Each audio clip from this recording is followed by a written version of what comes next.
Hello dear students, welcome to Eduhub Bangla official YouTube channel.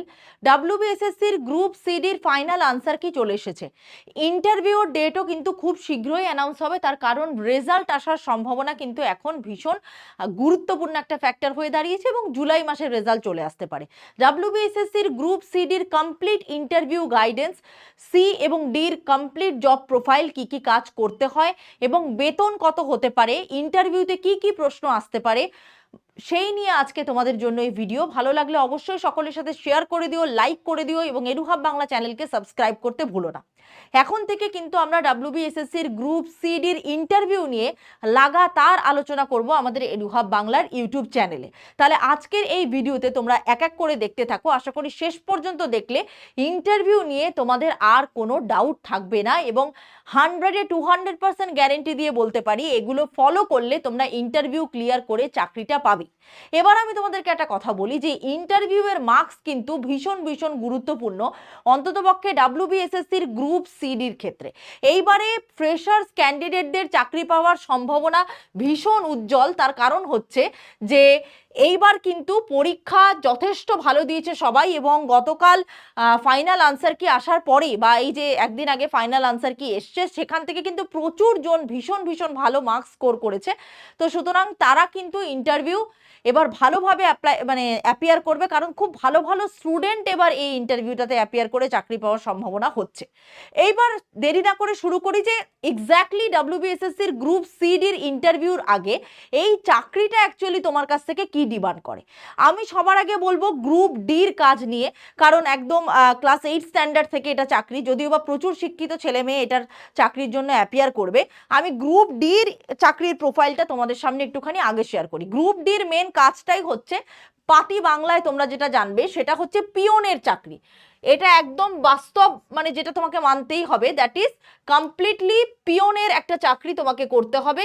এবং সেই পিওনের চাকরি তোমাকে করতে গেলে মেনলি তার কি কাজ আছে, তার কাজ হচ্ছে স্কুলের প্রেমিসেস রক্ষণাবেক্ষণ করা, অর্থাৎ স্কুলের এরিয়া রক্ষণাবেক্ষণ করা, মেনলি ক্লাসরুম, খাতাপত্র, সমস্ত কিছু, ইচ অ্যান্ড এভরিথিং, সেটা কারেন্ট বন্ধ করা বা লাইট অফ করা, ফ্যান অফ করা বা ফ্যান অন করা, সমস্ত কিছু, স্কুল পরিষ্কার করা, মেনটেনেন্স করা, জলের কাজ, ফাইল এগিয়ে দেওয়া, ঘন্টা বাজানো থেকে শুরু করে বিশেষ করে ক্লাসের শুরু এবং শেষ, প্রার্থনা শুরু, প্রার্থনা শেষ বা বিভিন্ন যে ক্লাসগুলোর টাইম শিডিউল অনুযায়ী কিন্তু ঘন্টা বাজানোটাও তোমাকে করতে হবে এবং ক্লাস শুরু থেকে শেষের অ্যানাউন্সমেন্টটাও তোমাকে করতে হবে। আর একটা কাজ, ছুটির দিনেও স্কুল খোলা থাকলে তোমাকে উপস্থিত থাকতে হবে। কাজের চাপ একটু বেশি, কিন্তু একটা মেন কথা হচ্ছে যে কায়িক পরিশ্রমের কাজ এটা। যোগ্যতা কম হলেও ক্লাস 8 পাশে যতই যোগ্যতা থাকুক না কেন এই কাজগুলো তোমাকে করতেই হবে। এবার শুনতে তোমার একটু অড লাগলেও এই কাজগুলো বিশাল কঠিন একটা কিছু নয়, বাট তুমি ইজিলি করতে পারবে। আর বিশেষ কিছু যে জিনিসগুলো হয়, যেমন আরো ইম্পর্টেন্ট যে ফ্যাক্টরগুলো এখানে কাজ করে বা করতে হবে তোমাকে, সেটা হচ্ছে পরীক্ষার যে সিট অ্যালোকেশন হয় সেই সিট নাম্বার মেনটেন করা। বিশেষ করে আগে একটা চাকরির পরীক্ষা খুব হতো, আমারই একজন চেনা পরিচিত দাদা ল্যাব অ্যাসিস্ট্যান্টের চাকরি পেয়েছিলেন, আমি 2016-17 কথা বলছি। তার এখন ডায়মন্ড হারবারের কাছে পোস্টিং, তো সেই এখন ল্যাব অ্যাসিস্ট্যান্টের চাকরির কথা শুনতেই পাই না আমরা। তবে গ্রুপ ডি স্টাফদেরকে কিন্তু যেগুলো ফিজিক্স, কেমিস্ট্রি, বায়োলজি বা নিউট্রিশন, এই যে সাবজেক্ট, হোম সায়েন্স, এই সাবজেক্টগুলোর যে ল্যাব হয় সেই ল্যাবে কিন্তু, জিওগ্রাফি, সেই সাবজেক্টগুলোর ল্যাবে কিন্তু তোমাকে অ্যাসিস্ট করতে হবে টিচারদের সাথে যারা গ্রুপ ডির চাকরিটা করবে। তাছাড়াও ক্লার্কের সাথে তোমাকে, ক্লার্ক যিনি কাজ করবেন, কারণ তার কাছে কম্পিউটারের দক্ষতা দক্ষতাটা থাকবে, জানতে হবে, তো তাদের কাজে তোমাকে অ্যাসিস্ট করতে হবে। বিশেষ করে লাইব্রেরিয়ান অফিসে যারা থাকবে, স্কুলে যারা থাকবে, তাদের বইপত্র এগিয়ে দেওয়া, সেগুলোকে মেনটেনেন্সের কাজও তোমাকে কিন্তু অ্যাসিস্ট করতে হবে। এখন স্কুলে স্কুলে বিভিন্ন জায়গায় মেডিকেল ক্যাম্প হয়, সেই মেডিকেল ক্যাম্পগুলোকে তোমাকে অ্যাসিস্ট করা। ইনফ্যাক্ট কোন টিচার তার সবসময় কি প্রয়োজন হচ্ছে, চক ডাস্টার থেকে শুরু করে বইপত্র, খাতা, সবটা কিছু এগিয়ে দেওয়া বা মেনটেন করা। বা হেলথ ক্যাম্প যেগুলো হয় সেগুলোতে একদম অগ্রণী ভূমিকা পালন করে সেগুলোকে ম্যানেজ করা, সাজিয়ে দেওয়া বা কিভাবে হবে সেটাতে হেল্প করা। এছাড়াও পোস্ট অফিসে চিঠি পোস্ট করা, ব্যাংকের পাসবই আপডেট করে নিয়ে আসা, বা কোনো যদি হেডমাস্টার, আমাদের হেড স্যার যদি বা হেড ম্যাডাম যদি কোনো কাজ করেন, তো তার কাজে তোমাকে অ্যাসিস্ট করা, তার যে কোনো মুহূর্তে তোমাকে প্রয়োজন হতে পারে, তার কাজে তোমাকে অ্যাসিস্ট করতে হবে।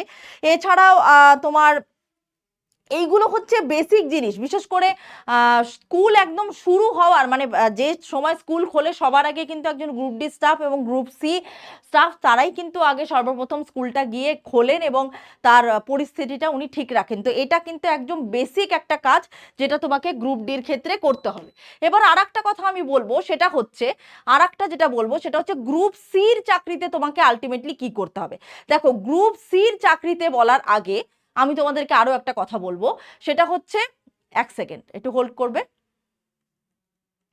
হ্যাঁ, এখানে আমরা বলে দিই যে গ্রুপ সির কাজে তোমাকে এক্স্যাক্টলি কি করতে হবে। এই গ্রুপ সির কাজে কিন্তু তোমার অ্যাকচুয়ালি এই কাজটা হচ্ছে একটা ক্লার্কের কাজ, একটা ক্লার্কের কাজ, যেটাকে বাংলা ভাষায় বলা হয় কেরানির কাজ। এই কেরানির কাজ বলতে কিন্তু তোমাকে সবটাই করতে হবে। তার মানে একদম অফিসের ডকুমেন্টসগুলোকে রক্ষণাবেক্ষণ করা, ডাটা শিট আপডেট করা থেকে শুরু করে ব্যাংক স্টেটমেন্টের হিসেব রাখা, স্কুলের খরচাপাতি সেগুলোর হিসেব বা কাগজপত্র রেডি করা, কোন দপ্তরে কি চিঠি যাবে, কোন স্যার কি কাজ করছেন, বিভিন্ন প্রজেক্ট বা কোনো স্কিম বা কোনো ক্যাম্প হবে সেগুলোর রক্ষণাবেক্ষণ করা, তাছাড়াও গ্রুপ ডি স্টাফকে অ্যাসিস্ট করা, কোন স্যারের কখন কি বা কোন ম্যাডামের কখন কি ক্লাস অ্যালটমেন্ট সেই হিসেবগুলো রাখা, রুটিন মেনটেন করা, এই ধরনের মোটামুটি যাবতীয় অফিসিয়াল কাজ এবং কম্পিউটার জানা কাজ তোমাকে করতে হবে। কারণ পরীক্ষাটা কিন্তু টাইপিং একটা বড় ফ্যাক্টর, টাইপিং যারা পাশ করবে তারা কিন্তু আলটিমেটলি চাকরিটা পাবে। তো সুতরাং এখন সমস্ত কাজে কিন্তু কম্পিউটারের যুগ, কম্পিউটারে সমস্ত এনরোলমেন্ট করা, যারা নতুন ছাত্র আসছে তাদের, ছাত্রছাত্রী ভর্তি হচ্ছে তাদের নাম বা ডেটা এনরোলমেন্ট করা, আই কার্ড থেকে শুরু করে তারা কোন কোন ক্যাম্পে পার্টিসিপেট করছে, তারা কোন কোন জায়গাতে মানে কোন কোন ক্যাম্পগুলোর ক্ষেত্রে তারা অগ্রণী ভূমিকা পালন করছে। যেমন ধরো তোমার এনএসএস ক্যাম্প হয়, এনসিসি ক্যাম্প হয়, সেগুলোকে অর্গানাইজ করা, মেনটেন করা। তাছাড়া ল্যাবরেটরি বা স্কুলের গুরুত্বপূর্ণ কিছু নথি বা কোনো প্রয়োজনীয় জিনিস সেগুলো যদি প্রয়োজন হয় সেগুলো কিনে এনে সেটাকে মেনটেন করা। মোট কথা হেড স্যারের কাছে বা হেড ম্যাডামের কাছে বা হেডমাস্টার বা হেডমিস্ট্রেসের কাছে সব সময় তার আনুষঙ্গিক হয়ে কাজটা করতে হয়, কারণ তার যে কোনো মুহূর্তে তার প্রয়োজন হতে পারে এবং সেটা কোনো অফিসিয়াল কাজকর্ম হিসেবেও কিন্তু ক্লার্ককে এই জিনিসটা মেনটেন করতে হয়। আমরা যেটা ঠিক করেছি, আমার নিজস্ব এলাকা চাকদা হয়ে আমি একটা স্কুলে গিয়ে ডিরেক্টলি তোমাদেরকে group C staff and group D স্টাফের সাথে একটা ইন্টারভিউ করে তোমাদের সামনে প্রকাশ করার আমার একটি ইচ্ছে আছে আগামীতে। সেটা আমি খুব তাড়াতাড়ি করবো যাতে তোমাদের ক্লিয়ার হয়। আশা করি গ্রুপ সি এবং গ্রুপ ডির চাকরিটা সম্পর্কে তোমাকে আমি বললাম। এবার তোমাদেরকে বলি স্যালারির কি মানে সিস্টেম। 2009-এর রোপা অনুযায়ী, সরি 2019-এর 2019-এর রোপা অনুযায়ী আলটিমেটলি কিন্তু তোমরা বেতনটা পাবে সেক্ষেত্রে 17,000-এর কাছাকাছি একটা স্টার্টিং এরকম হচ্ছে। তো গ্রুপ ডির শুরুর বেতন 22,800-র কাছাকাছি হলেও মূল এবং তার ভাতা এটা অ্যাড অন করে কি আসছে সেটা ফাইনালি আমি তোমাদেরকে বলে দেবো। বাট এইটুকু পাওয়া তথ্য অনুযায়ী 2019-এর রোপা, আমি যদি খুব ভুল না করি, 2000 জাস্ট এ মিনিট আমি একবার চেকও করে নিচ্ছি। হ্যাঁ, 2019-এর রোপা অনুযায়ী কিন্তু আলটিমেটলি এই স্যালারিটা হবে। 2026-এর কিন্তু নয়, যেটা গুগল সার্চ করলে বেরোচ্ছে। এবার বলি প্রমোশনের কথা। যারা গ্রুপ ডির চাকরিটা করবে তাদের প্রমোশন হতে কিন্তু একটু দেরি হবে এবং সেটা সর্বোচ্চ গ্রুপ সি পর্যন্ত যেতে পারে, তার বেশি হয় না। গ্রুপ সির ক্ষেত্রে হয়তো আপার ডিভিশন ক্লার্ক বা লোয়ার ডিভিশন ক্লার্ক এরকম তো স্কুলে আমি কখনো শুনিনি, বাট গ্রুপ সির ক্ষেত্রে একটা বেতন বৃদ্ধি হওয়ার একটা সুযোগ থাকে। ট্রান্সফার তো অবশ্যই সম্ভব, বাট সেটা জেলা ভিত্তিক। এবার এটা হচ্ছে বেতনের একটা পরিকাঠামো তোমাদেরকে আমি বললাম, গ্রুপ সির কথাও বললাম। এই দেখো আমি এখানে মেনশনই করে দিয়েছি গ্রুপ সির জন্য যেমন স্কুলের রেজিস্টার, গ্রুপ সির জন্য যেমন স্কুলের রেজিস্টারগুলোকে তোমাকে মেনটেন করতে হবে, অ্যাডমিশন, লিভ, সার্ভিস বুক, এসএমসির কাজ থেকে শুরু করে ছুটির ধরন সেটা ক্যাজুয়াল নাকি মেডিকেল, আর গ্রুপ মানে তোমার কি বলবো ডির জন্য তো অলরেডি বলেই দিয়েছি। এইবারে আমি তোমাদেরকে বলবো যে আলটিমেটলি এই চাকরির পরীক্ষাটাতে, মানে পরীক্ষা তো তোমরা সবাই পাশ করবে, যারা পাশ করবে ইন্টারভিউ দেবে, তারা আলটিমেটলি কি কি ইন্টারভিউতে তারা কি কি ফেস করতে পারে। ডাব্লিউবিএসএসসির গ্রুপ সিডির ইন্টারভিউতে মেনলি তোমার কনফিডেন্স দেখা হবে, তোমার কমিউনিকেশন স্কিল দেখা হবে, তুমি কিভাবে সিচুয়েশনটাকে হ্যান্ডেল করতে পারো বা চাকরিটার জন্য তুমি কতটা উপযুক্ত সেটা দেখা হবে। 10 নম্বর প্রশ্ন কি আসতে পারে এখানে, প্রশ্ন মেনলি যেটা করা হয় সেটা হচ্ছে তোমার যে শিক্ষাগত যোগ্যতা থেকে তোমাকে কোয়েশ্চেন করা হতে পারে, তোমার হবিস থেকে আলটিমেটলি তোমাকে কোয়েশ্চেন করা হতে পারে, তুমি কোন এই চাকরিটা কেন করবে, বা তুমি স্নাতক হয়েও কেন ক্লার্কের পদটা তুমি চুজ করেছো সেটাকে তোমাকে হ্যান্ডেল করতে হবে আনসার করে। কোনো যেমন তুমি উত্তর দিতে পারো, কোনো কাজই ছোট নয়, সরকারি চাকরির স্থায়িত্ব এবং দায়িত্ব পালনের সুযোগ। এবং সব থেকে বড় কথা যেটা অনেকেই ভুল করে, যে তোমাকে এই প্রশ্নটা পরীক্ষাতে করতে পারে, তুমি তো ভালো ফ্যামিলি থেকে বিলং করো, এই চাকরিটা তোমার নিয়ে কি হবে। সেক্ষেত্রে আমি তাদেরকে এখানে একটা উত্তর বলে দিতে চাই, তারা যেন এই উত্তরটা ইন্টারভিউ হলে গিয়ে বলে, যে প্রথম কথা তো বলতে হবে কোনো কাজই ছোট নয়। আর আমার পারিবারিক ইনকাম যতই থাকুক না কেন, অ্যাজ এ ইন্ডিভিজুয়াল আমার নিজের পায়ে দাঁড়ানোটা অত্যন্ত জরুরি। আমি নিজে রোজগার করে সক্ষম হতে চাই, স্বাবলম্বী হতে চাই। তাই আমার মানে এই জন্যই আমি ক্লার্কের চাকরির ফর্মটা ফিল আপ করে আমি চাকরিটা করতে আগ্রহী। এটা কিন্তু সত্যিই খুব প্রয়োজন, যে ইকোনমি নয়, তোমার একটা আর্নিং এর নিডও আছে পার্সোনালি, নিজের পায়ে তুমি দাঁড়িয়ে ইন্ডিপেন্ডেন্টলি ইনকাম করতে চাও, সেটাও কিন্তু একটা ভ্যালিড পয়েন্ট। শুধুমাত্র আবেগ দিয়ে কিন্তু ইন্টারভিউ কোয়ালিফাই করা সম্ভব নয়, পার্সোনালিটি টেস্ট কোয়ালিফাই করা সম্ভব নয়, যে আমি স্কুলের সেবা করব বা সমাজের সেবা করব বা চাকরিটা আমার ভালো লাগে, এই ধরনের গতানুগতিক উত্তর কিন্তু তারা এখন আর এক্সপেক্ট করছে না। তার কারণ 2016 লাস্ট ইন্টারভিউ এবং 2026 এটা বর্তমান এআইয়ের যুগ, চ্যাট জিপিটির যুগ, কম্পিউটারের যুগ, টাইপিং করে তোমাকে চাকরিটা পেতে হচ্ছে। আগে সব মানে কি বলবো, বড় বড় মোটা মোটা সবুজ রঙের লাল রঙের দিস্তা খাতাতে মেনটেন করা হতো, বাট এখন সব কিছু কম্পিউটারের ডাটা দিয়ে এন্ট্রি করতে হয়। তো সেক্ষেত্রে কিন্তু বি প্র্যাকটিক্যাল। 2026-এ দাঁড়িয়ে চাকরিটা পেতে গেলে এগুলো কিন্তু তোমাকে বলতেই হবে। এরপরে আসছি, অলরেডি সেখানে মেনশনই করে দিয়েছি, এরপরে তোমার পার্সোনালিটি অ্যান্ড নলেজ, এই জিনিসটা ভীষণ ইম্পর্টেন্ট। তাছাড়া নিজের নাম, ঠিকানা, শিক্ষাগত যোগ্যতা, তুমি বিএ পাস, এমএ পাস, সেই সাবজেক্ট সম্পর্কেও তোমাকে নলেজ রাখতে হবে। এছাড়াও গ্রুপ সিডির জন্য পরিস্থিতিগত, অর্থাৎ তোমাকে এরকম ধরনেরও কোয়েশ্চেন করতে পারে, হেডমাস্টার যদি সেই দিন প্রেজেন্ট না থাকেন, গুরুত্বপূর্ণ নথির জন্য তুমি কি করবে, অভিভাবক যদি খারাপ ব্যবহার করে সেক্ষেত্রে তুমি কি করতে পারো। ধরো দেখা গেল ল্যাবে স্টুডেন্টরা কাজ করতে গিয়ে কোনো জিনিস ভেঙে ফেলে দিয়েছে, বা কোনো স্টুডেন্ট লাইব্রেরি থেকে বই মিসিং করে দিয়েছে, তো সেইগুলো তুমি কিভাবে হ্যান্ডেল করবে। এগুলো কমপ্লিটলি সিচুয়েশন বেসড কোয়েশ্চেন, সেগুলোর আনসার আমরা তোমাকে এক এক করে শিখিয়ে দেব। এরপরে আসি তোমাদের একটা ভীষণ ইম্পর্টেন্ট ব্যাপার, যেটা ইন্টারভিউর ক্ষেত্রে দরকার, সেটা হচ্ছে ড্রেস। সর্বপ্রথম ড্রেস অ্যান্ড লুকস ম্যাটার করে। লুকস ম্যাটার করতে বলতে আমি একদম তোমাকে কি বলবো, আমি ঐশ্বর্য রাই হতে বলছি না, বা তোমাকে সালমান খানও হতে বলছি না। আমি মেনলি বলতে চাইছি যে ইন্টারভিউ বোর্ডে যাওয়ার জন্য একটা ফর্ম্যাল লুক অত্যন্ত জরুরি। ফর্ম্যাল লুক বলতে আমি একদম হাতে লাল সুতো পরে চলে গেলাম, একদম ফ্রেঞ্চ কাট দাড়ি রেখে চলে গেলাম, চুল একদম স্পাইক করে জেল লাগিয়ে চলে গেলাম। তাছাড়া মেয়েদের ক্ষেত্রে চকমকি ড্রেস, চোখে বড় বড় করে কাজল, ক্যাটক্যাটে লাল লিপস্টিক, বা তোমার একটা চুমকিওয়ালা জরিওয়ালা শাড়ি, এগুলো কিন্তু পরা চলবে না।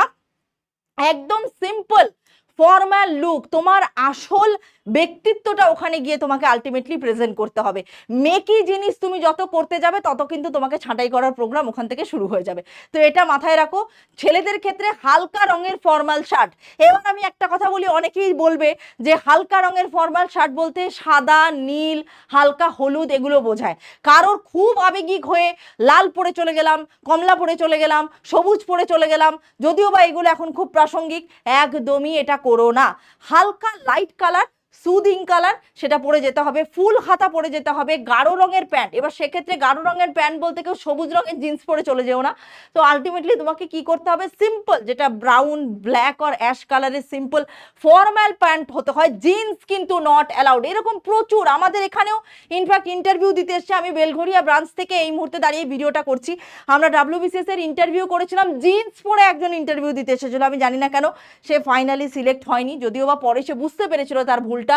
বেল্ট, পরিষ্কার পরিচ্ছন্ন পালিশ করা জুতো। ভাই চপ্পল আর কিটো পরে কেউ পরীক্ষা দিতে যেও না। চপ্পল পরে পরীক্ষা দিতে গেছো বলে যে চপ্পল পরে তুমি ইন্টারভিউ ক্লিয়ার করবে, এটা ভুলেও ভেবো না। স্যাররা, ম্যাডামরা, দয়া করে কাইন্ডলি আপনারা ছেলেরা ফর্মাল শু, পা ঢাকা জুতো ফর্মাল, তাই বলে বুট পরে চলে যেও না মেনলি। আর মেয়েদের ক্ষেত্রে বলছি একদম চুমকিওয়ালা চটি, স্টাইল দেওয়া চটি এরকম নয়, প্লেন পামশু বা স্যান্ডেল পরতে পারো। স্যান্ডেল বলতে একদম ওই হাওয়াই চটির কথা কিন্তু আমি বলছি না। তো আর মেয়েদের ক্ষেত্রে শাড়িও সেম কালার, সাদা বা প্যাস্টেল রঙের শাড়ি, সাথে কলার দেওয়া ব্লাউজও পরতে পারো বা নর্মাল ব্লাউজও পরতে পারো, বাট দ্যাট ইজ মানে রিভিলিং যাতে না হয়, এবং সালোয়ার কামিজ বা কুর্তি প্যান্টও পরতে পারো। বাট কুর্তি প্যান্টের থেকে আমি না বলবো, তুমি সালোয়ার কামিজই পরবে এবং ওড়নাটাকে ভীষণ সুন্দরভাবে প্লিট করে পরবে, যেরকম আমরা স্কুলে যেরকম 11-12-এর আমরা যারা পড়েছি। তো এটাই সিম্পল ফ্যাক্ট। পার্সোনালিটি টেস্টের ক্ষেত্রে এগুলো ভীষণ ইম্পর্টেন্ট। পরিষ্কার ফর্মাল লুক এবং কনফিডেন্ট তোমার অ্যাটিটিউডটাই কিন্তু তোমাকে মেনলি মিন করবে। এরপরে তুমি বলবে যে এরকম ম্যাডাম আমি হাতে এরকম রিং পরে চলে যাব কিনা, সেক্ষেত্রে একদমই করো না। পারলে রিংগুলো খুলে রেখে দিও। যারা বিবাহিতা মেয়েরা আছেন তারা শাঁখা পলা নোয়া পরতেই পারেন, এক্ষেত্রে অন্তত সেই প্রবলেমটা নেই। সিঁদুরও পরতে পারেন, টিপও পরতে পারেন, বাট সেটা ভীষণ মিনিমাল একটা লুক হতে হবে। এবং সব থেকে বড় কথা, হাসতে হবে। ওই একদম গুরুগম্ভীর মুখ করে মানে ইন্টারভিউ বোর্ডে গেলে এটা কিন্তু হবে না। সিম্পল তোমাকে একটু হালকা হাসি, তাই বলে একদম দাঁত বার করে হাসাটা দরকার নেই। সিম্পল হাসি, আই কন্ট্যাক্ট এবং শেষে থ্যাংক ইউ স্যার বলে বেরিয়ে আসা। এবার এগুলো আমি কেন মেনশন করেছি, যে এগুলো ইন ডিটেলস তোমাদেরকে আমি নেক্সট ক্লাস থেকে আমি বোঝাবো। এবং ইন্টারভিউ গাইডলাইন্সের ক্ষেত্রেও যে জিনিসগুলো না জেনে পরীক্ষাটা দিতে যাওয়া বা ইন্টারভিউ অ্যাপিয়ার করাটা প্রয়োজন নয় বা সম্ভব নয়, সেটা হচ্ছে এই মুহূর্তে আজকে দাঁড়িয়ে আমার যেটা মনে হয় 2026 সালে দাঁড়িয়ে এই প্রশ্নটা করতেই পারে, সেটা হচ্ছে সরকারি চাকরি আর প্রাইভেট চাকরির পার্থক্য কি। তুমি এখান থেকে যে সরকারি চাকরিটা পাবে সেটার বেতন তো খুবই কম, তার থেকে তোমার যা কোয়ালিফিকেশন তুমি প্রাইভেট সেক্টরে অনেক ভালো বেতনের চাকরি পাবে। তুমি কেন এই চাকরিটা করবে, সেক্ষেত্রে কিন্তু তোমাকে ট্র্যাপে ফেলতে পারে। তুমি হয়তো আনসার করলে দায়িত্ব এবং স্থায়িত্ব এবং আমার নিজের পার্সোনাল ইনকাম বুস্ট আপ করার জন্য। অবশ্যই এটা একটা ভ্যালিড পয়েন্ট, কিন্তু এটা কিন্তু প্রাইভেট সেক্টরের ক্ষেত্রেও বর্তমানে ভ্যালিড পয়েন্ট হয়েছে। তো সেক্ষেত্রে তোমার দৃষ্টিভঙ্গিটা কেমন হওয়া উচিত এই ধরনের কোয়েশ্চেন ট্যাকেল করার জন্য, সেটা কিন্তু এডুহাব বাংলা ক্লাস তোমাদেরকে দেখতে হবে। এবার তোমাদেরকে আমি বলি, এইখানে যে যে জিনিসগুলো না জেনে গ্রুপ সিডির ইন্টারভিউ দিতে যাবে না, এখন থেকেই কালেক্ট করবে। এবং কালেক্টটা করবে কিন্তু ভাই 4th মের পর। 4th মের পর তোমার এরিয়া কতজন বসবাস করেন, জনঘনত্ব কত, এসডিএম কে আছেন, ডিএম কে আছেন, এসপি কে আছেন, বিডিও কে আছেন, সাব ডিভিশন তোমার কি পড়ছে, তোমার গ্রাম পঞ্চায়েত কি, ভিলেজ কি, কর্পোরেশন এরিয়া থাকলে সেই কর্পোরেশনের আন্ডারে কোন কোন এলাকা পড়ছে, তোমার এলাকায় কতগুলো স্কুল আছে, কতগুলো কোয়েট, কতগুলো গার্লস, কতগুলো বয়েজ স্কুল আছে, খোঁজ করে আসবে যে সেখানে গ্রুপ সিডির স্টাফের সংখ্যা কত, এটা অবশ্যই খোঁজ করে আসবে, as well as college and ইউনিভার্সিটির। এবং group D staff, group C staff কতজন আছে, এই ডাটাটা আজকে কালেক্ট করা শুরু করো। এবং আরেকটা ভীষণ ইম্পর্টেন্ট পয়েন্ট, ডিস্ট্রিক্ট ওয়াইজ কি ফেমাস, সেই ডিস্ট্রিক্ট শিক্ষা প্রযুক্তিতে কতটা এগিয়েছে তার একটা সারসংক্ষেপ, এবং সেই ডিস্ট্রিক্টের কি ফেমাস। তোমরা যদি এই রিলেটেড ক্লাস চাও আমি তোমাদেরকে দেবো, অবশ্যই এই ভিডিওর নিচে কমেন্ট করো। আমি জানি এতক্ষণে তোমাদের সকলেরই মোটামুটি মাথা বমকে গেছে, তো আমার কথা হচ্ছে এই সম্পূর্ণ জিনিস আমরা ক্লিয়ার করে দেবো। অবশ্যই এডুহাব বাংলা চ্যানেলে ক্লাস আসতে থাকবে, যদি তোমাদের ইচ্ছে থাকে তোমরা অবশ্যই কমেন্ট করো যা যা তোমাদের যেটা মনে হয়। তবে আমরা তোমাদের জন্য এনেছি একটা ভীষণ ভালো সুযোগ, এটা বলতে পারি এই সুযোগ পশ্চিমবঙ্গে আর কেউ দেয়নি এবং দেবেও না। মন দিয়ে শোনো, সেটা হচ্ছে WBSSCর গ্রুপ সিডির ফাইনাল সিলেকশন ব্যাচ আমরা আনছি। কমপ্লিট ইন্টারভিউ গাইডেন্স আজকে থেকেই মোটামুটি শুরু হয়ে যাচ্ছে। যারা তোমরা এই ভিডিওটা দেখছো তারা সেই ভিডিওটা দেখে তার কমেন্ট সেকশানে গিয়ে কমেন্ট করবে, এবং এই নম্বরে তোমরা কল করতে, হোয়াটসঅ্যাপ বা কল দুটোই করতে পারো, 6290593827, এই নম্বরে কল করে বা মেসেজ করে, হোয়াটসঅ্যাপ মেসেজটা আগে করবে, তারপর কল, মেসেজের রিপ্লাই সঙ্গে সঙ্গে তোমরা পেয়ে যাবে। এইটাতে কল করে সমস্ত ডিটেলস তুমি জেনে নিতে পারবে। এবার আমি আসি একটা সিম্পল গল্পে। WBSSCর গ্রুপ সিডির ফাইনাল সিলেকশন ব্যাচ আমরা এনেছি, তার মধ্যে তুমি রেকর্ডেড ক্লাস পাবে, কমপ্লিট ইন্টারভিউ ওরিয়েন্টেড ক্লাস। এছাড়াও তোমার ইন্টারভিউ ডেট দেওয়ার আগের 20 দিন আমরা কমপ্লিটলি গুগল মিটে লাইভ সেশন তোমাদেরকে করাবো, হাতে কলমে ধরে শেখাবো। আগে থেকে ক্লাস নিয়ে একদম হাতে ধরে ধরে তোমাদেরকে ইন্টারভিউতে তোমার শেখাবো। যারা, এবং সব থেকে মানে আমি মনে করি ইম্পর্টেন্ট একটা ফ্যাক্টর সেটা বলার আগে, এছাড়াও ইন্টারভিউ রিলেটেড কোয়েশ্চেন্স তোমাদের জন্য আমি আনছি। সেটা হচ্ছে ইন্টারভিউ রিলেটেড 2016-তে জয়েন করা ক্যান্ডিডেটদের থেকে পাওয়া আমরা যে তথ্যগুলো পেয়েছি, কোয়েশ্চেন ডিসকাশন করব এবং ডিটেলড অ্যানালিসিস করব এবং তার নোটসও আমরা তোমাদেরকে প্রোভাইড করব যে এই ইন্টারভিউতে এইগুলো পড়াশোনা করে গেলে তোমরা কিন্তু প্রশ্ন ওখানে এগুলো তোমাকে জিজ্ঞেস করতে পারে। এছাড়াও আমাদের যে এই যে ক্লাস, তোমরা যে রেকর্ডেড ক্লাসটা পাবে সেটা তোমরা পেয়ে যাবে কিসে? এডুহাব অ্যাপে। প্লে স্টোরে গেলে এডুহাব অ্যাপ ডাউনলোড করে পেয়ে যাবে।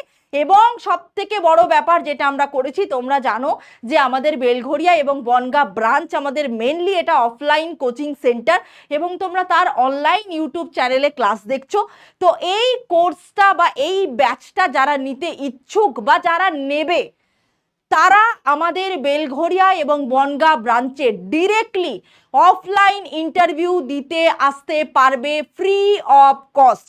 যারা শুধুমাত্র এই ব্যাচটা জয়েন করবে তারা ফ্রি অফ কস্ট বেলঘরিয়া এবং বনগাঁর অফলাইন ব্রাঞ্চে ডিরেক্ট মক ইন্টারভিউ, অফিসিয়াল মানে মক ইন্টারভিউ তারা দিতে পারবে। তোমরা জানো আমরা WBCS এর গ্রুপ CDর জন্য ইন্টারভিউ আমরা অ্যারেঞ্জ করেছিলাম বা এর জন্য অ্যারেঞ্জ করেছিলাম এবং আমি মনে করি আমরা ভীষণ লাকি। 80% টু 90% স্টুডেন্ট আমাদের এখান থেকে মক ইন্টারভিউ দিয়ে, আমি স্পেসিফিক্যালি আবারও মেনশন করছি, মক ইন্টারভিউ দিয়ে তারা কিন্তু চাকরি বর্তমানে করছে। তাদের ইন্টারভিউ তোমরা আমাদের চ্যানেলে দেখেছো। এবার আমি বলি, WBSSCর গ্রুপ CDর প্রচুর স্টুডেন্ট আমাদের ক্লাস করেছে, অফলাইন অ্যান্ড অনলাইন বোথ। তারা যারা এই ভিডিওটা দেখছো, যদি হোয়াটসঅ্যাপে লিঙ্ক পাও, টেলিগ্রামে লিঙ্ক পাও, আমাদের ইন্ডিভিজুয়াল অফিসিয়াল গ্রুপগুলোতে লিঙ্ক পাও, তারা ইমিডিয়েট যোগাযোগ করো। তাদের জন্য কিন্তু এই ব্যাচটা আমরা রেখেছি বা সম্পূর্ণ নতুন স্টুডেন্টদের জন্য আমরা এই ব্যাচটা রেখেছি মাত্র অ্যান্ড মাত্র 249 রুপিজ, অর্থাৎ 250 টাকারও কম দামে এই ফুল ফ্যাসিলিটিটা তোমরা পেতে চলেছো। একদম হাতে কলমে ধরে তোমাদের মক ইন্টারভিউ অ্যান্ড ইন্টারভিউয়ের কমপ্লিট গাইডেন্স দেবো, যে যে পয়েন্টগুলো মেনশন করলাম, যাতে তোমাকে সেই ডিস্ট্রিক্টের ইন্টারভিউ দিতে গিয়ে আর কোনো চিন্তাই না করতে হয়, কিচ্ছু যেন এর মধ্যে বাদ না থাকে, শুধুমাত্র 249 প্রাইসে। এবং আমাদের যারা নেবে তো তারা তো পার্সোনালি ক্লাস পাবেই আমাদের ইনহাউস স্টুডেন্ট হিসেবে। তো যারা মনে করছো যে না আমি কোর্স পারচেস করব না, তারা যদি চাও তোমরা যে যে পয়েন্টগুলো আমি এখানে মেনশন করলাম, কমেন্ট সেকশনে তোমরা যদি রিকোয়েস্ট করো এবং প্রচুর রিকোয়েস্ট পাই, সেই ক্লাসগুলো কিন্তু আমি ফ্রিতে আনবো। তাহলে এই ছিল আজকের বক্তব্য। অবশ্যই তোমরা প্রিপারেশন করো। জুলাই মাসের মধ্যে রেজাল্ট আসার চান্স কিন্তু শুরু হয়েছে এবং জুলাই মাসের মধ্যে যদি রেজাল্ট আসে তাহলে কিন্তু আগস্ট থেকেই, পুজোর আগেই এর ইন্টারভিউ কিন্তু তোমরা শুরু হয়ে দেখতে পেতে পারবে। এবারে ভোটের আবহে যদি এপ্রিল মাসেই ইন্টারভিউ মানে রেজাল্টটা ফাইনালি বেরোয়, সেক্ষেত্রে কিন্তু ভোটের পর অর্থাৎ জুন মাস থেকেও ইন্টারভিউ শুরু হওয়ার একটা চান্স হতে পারে, বাট এটা ক্ষীণ। আমাদের কাছে পাওয়া তথ্য অনুযায়ী জুলাই মাসেই রেজাল্ট বেরোনোর সম্ভাবনা কিন্তু তৈরি হয়েছে। কিন্তু যদিও বা এখন যে পরিমাণ তাড়াতাড়ি কাজকর্ম হচ্ছে, সেটা যদি আগে থাকতে হয়ে যায় তো অবাক হওয়ার কিছু নেই। বাট এখন থেকে শুরু করো, যাতে এই শেষ মুহূর্তটা তোমাদের মানে মুহূর্তটা তোমাদের কাছ থেকে যেন মিস না হয়। তাহলে আজকের মতো এই পর্যন্ত। সকলে লাইক করে দিও, শেয়ার করে দিও, সাবস্ক্রাইব করে দিও। তোমাদের কতটা উপকার হলো সেটা জানাতে ভুলো না। আর এই পিপিটিটা পেতে চাইলে অবশ্যই এই নিচে কমেন্ট সেকশনে কমেন্ট করো এবং হোয়াটসঅ্যাপ গ্রুপে লিঙ্ক হয়ে যাও তোমরা যারা ইন্টারভিউর জন্য interested. Thank you so much.